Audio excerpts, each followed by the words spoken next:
మరీజ్జపి మరణకాండకు సంబంధించిన అధ్యాయం మిస్ అవ్వడాన్ని ఎవరూ గమనించని విధంగా చరిత్ర పుస్తకాల నుండి చించివేయబడింది. 1979లో బెంగాల్లోని లెఫ్ట్ ఫ్రంట్ ప్రభుత్వం బంగ్లాదేశ్ నుండి వచ్చిన వేలాది మంది బెంగాలీ హిందూ శరణార్థులను దారుణంగా చంపేసిన కథ ఈ మరీజ్జపి మరణకాండ. మరీజ్జపి అనేది ఒక ఐలాండ్ పేరు. దీన్నే బ్లడ్ ఐలాండ్ లేదా గోస్ట్ ఐలాండ్ అని పిలుస్తారు. మరీజ్జపి మెసకేర్ అనేది 1979లో జరిగింది. అసలు ఈ కథ ఇండియా పార్టీషన్ నుంచే మొదలైంది. భారతదేశం పార్టీషన్ జరిగిన తర్వాత ఈస్ట్ పాకిస్తాన్ అదే బంగ్లాదేశ్ నుంచి వెస్ట్ బెంగాల్ కి వలస రావటం మొదలు పెట్టారు. ఇది కొన్ని దశాబ్దాల పాటు జరిగింది. అలా వలస వచ్చిన వారిని హ్యాండిల్ చేయడానికి వెస్ట్ బెంగాల్ లో అంత మంచి ఇన్ఫ్రాస్ట్రక్చర్ లేదు. అప్పుడే అక్కడున్న ప్రభుత్వం దండకారణ్య ప్రాజెక్ట్ ని మొదలు పెట్టారు. ఈ ప్రాజెక్ట్ ఏం చేస్తుందంటే ఆ వలస వచ్చిన హిందువులను ఛత్తీస్గఢ్, ఒడిశా, మధ్యప్రదేశ్, ఆంధ్రప్రదేశ్ లో ఉన్న ఫారెస్ట్ కి పంపించేవారు. వారు వెళ్తున్న సమయంలో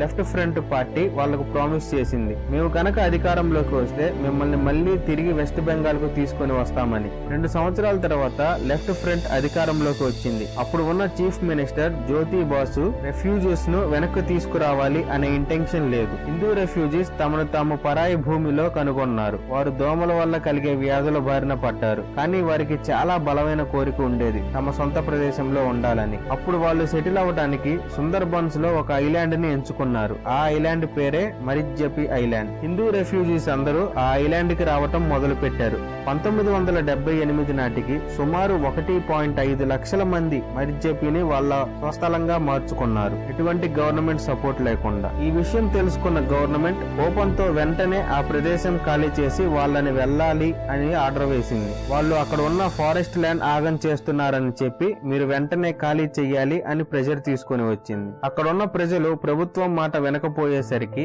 మరీజ్జపిపై ప్రభుత్వం ఆర్థిక దిగ్బంధనం విధించింది. తాగునీరు లేకుండా ప్రజలు అవస్థలు పడ్డారు. పిల్లలు, వృద్ధులు చనిపోవటం మొదలు పెట్టారు. రెఫ్యూజీస్ ఐలాండ్ చుట్టూ ఉన్న పోలీస్ రింగ్ ను బద్దలు కొట్టి పారిపోవటం ప్రారంభించారు. వారిపై పోలీసులు కాల్పులు జరిపారు. ఆ కాల్పుల్లో చాలా మంది చనిపోయారు. ఇలా వారి మీద అనేక దాడులు కొనసాగాయి. రెఫ్యూజీస్ పై ఒత్తిడి వచ్చేలా అర్ధరాత్రి మహిళలను ఇళ్ల నుంచి తీసుకువెళ్లి అత్యాచారం చేశారు. కానీ రెఫ్యూజీస్ ఆ ఐలాండ్ ని ఖాళీ చేసి వెళ్లలేదు. మే మంత్ లో సీరియస్ అటాక్స్ చేశారు. హిందూ రెఫ్యూజీస్ ఇళ్లను వేల కొలది తగలబెట్టారు. పారిపోవడానికి చూసిన వారిని షిప్ లో కోల్కతాకి పంపించి మళ్లీ అక్కడి నుంచి దండకారణ్యానికి పంపించేశారు. బయట నుంచి వచ్చే సప్లైస్ అన్ని ఆపేశారు. వారు మంచినీరు తాగే బావిలో విషం కలిపారు. ఆ నీరు త్రాగి ఎన్నో వేల మంది చనిపోయారు. తప్పించుకోవాలి అని చూసిన వారిని కాల్చి నదిలో పడేశారు. ఇంతకన్నా దారుణమైన పరిస్థితి ఏంటంటే సగం చనిపోయిన వారిని అక్కడ ఉన్న పులులకు ఆహారంగా వేసి ఆ ఐలాండ్ లో ఉన్న పులులను మేనేటర్స్ గా మార్చారు. అసలు వెస్ట్ బెంగాల్ గవర్నమెంట్ ఎందుకు ఈ హిందూ రెఫ్యూజీస్ మీద ఇంత కఠినంగా వ్యవహరించింది? వెస్ట్ బెంగాల్ లోని గోసాబాలోని దళిత కార్యకర్తలు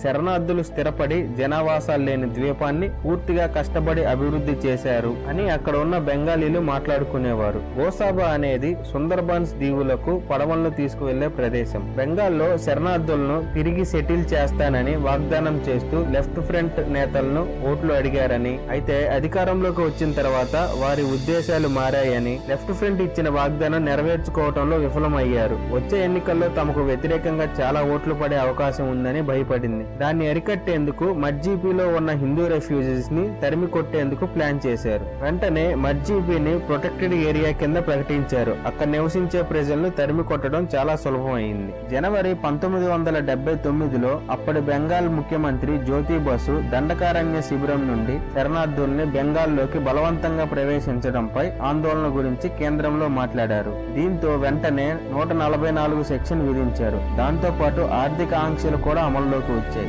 ఆర్థికంగా శక్తివంతమైన దేశాలు శత్రు దేశాలను దెబ్బతీసేందుకు వాటిపై విధించే పరిమితిని మన దేశంలో మన ప్రజలకు వ్యతిరేకంగా విధించారు. జనవరి 26, 1979న దేశంలో అందరూ గణతంత్ర దినోత్సవం జరుపుకుంటున్న వేళ ఈ దీవిలో ప్రజలు ఆకలితో విషపూరితమైన నీరు త్రాగటం వలన ఎంతో మంది ప్రాణాలు కోల్పోయారు. అక్కడి నుంచి తప్పించుకునే సమయంలో పోలీసులు మారణకాండ మొదలు పెట్టారు. దొరికిన వారిని దొరికినట్టు కాల్చి అక్కడ నదిలో పడేశారు. Left front west Bengal government యొక్క అనాగరిక చర్య స్వతంత్ర భారతదేశంలో ఎటువంటి పూర్వస్థితికి గురికాలేదు. కాల్పులు, అత్యాచారం, బెదిరింపులు ప్రక్రియ మే వరకు కొనసాగింది. అప్పుడు ఉన్న గవర్నమెంట్ అక్కడ ఉన్న ముస్లిం సోదరులను రెచ్చగొట్టి ఆ దీవిలో ఉన్న హిందూ శరణార్థులను చంపమని ఉసిగొల్పింది. చివరకు మే 18, 1979న అప్పటి సమాచార మంత్రి ముఖ్యమంత్రి బుద్ధదేవ్ భట్టాచార్య మజ్జీపీలో శరణార్థులు లేరని ప్రకటించారు. గవర్నమెంట్ లెక్కల ప్రకారం 20,000 మంది చంపబడ్డారని ఉంది, కానీ నిజమైన కౌంట్ ఏంటో ఎవరికీ తెలియదు. మజ్జీపీలో ఇప్పుడు నిజంగా ఏమీ లేదు. ఇప్పుడు దానిని గోస్ట్ ఐలాండ్ అని పిలుస్తున్నారు.